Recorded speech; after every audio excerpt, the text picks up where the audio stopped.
Assalamualaikum warahmatullahi wabarakatuh.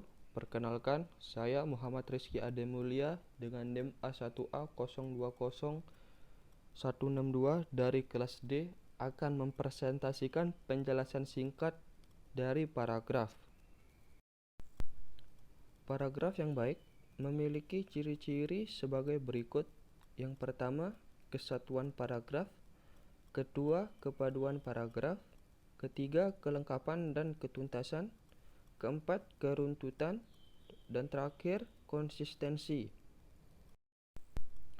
Kesatuan paragraf memiliki makna, yaitu sebuah paragraf dikatakan memiliki kesatuan jika paragraf itu hanya mengandung satu gagasan utama dan kalimat-kalimat dalam paragraf mengarah pada satu pokok atau tidak menyimpang dari pokok pembicaraan. Contoh paragraf tanpa kesatuan adalah, pada saat ini, manfaat internet sebagai sarana komunikasi di tengah-tengah masyarakat sangat besar. Internet dipandang sebagai sarana yang tidak dapat diabaikan dalam kehidupan sehari-hari.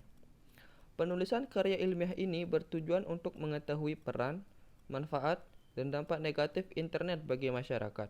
Selain itu, tujuan penulisan karya ilmiah ini adalah untuk mengetahui dan mendalami fasilitas dan perkembangan internet. Kedua yaitu kepaduan paragraf.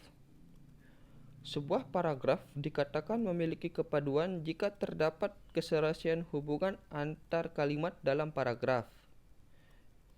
Antara lain, kata transisi atau ungkapan penghubung antar kalimat, referensi, substitusi, elipsis, sinonim, antonim, hiponim, kameroniman, dan repetisi.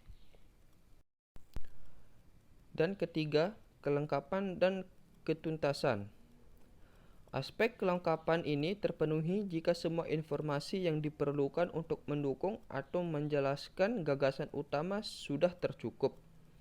Dan ketuntasan dapat dimaknai ke dalam pembahasan, yakni semakin konkret penggambaran suatu objek, akan semakin jelas informasi yang disampaikan. Dan keempat, keruntutan. Sebuah paragraf dikatakan runtut jika uraian informasi disajikan secara urut, tidak ada informasi yang melompat-lompat sehingga pembaca lebih mudah mengikuti jalan pikiran penulis. Keruntutan paragraf ditampilkan melalui hubungan formalitas di antara kalimat yang membentuk paragraf. Hubungan formalitas tersebut menunjukkan pola urutan penyajian informasi. Dan yang terakhir yaitu konsistensi. Jenis-jenis paragraf. Yang pertama, paragraf deduktif.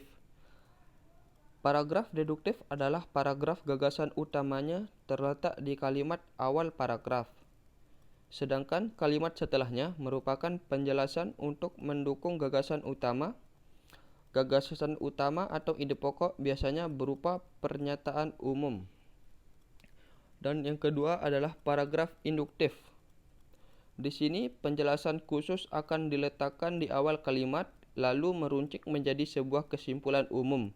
Sehingga paragraf induktif ialah paragraf yang meletakkan ide dan gagasan di akhir kalimat dan penjelasan umum di bagian akhir.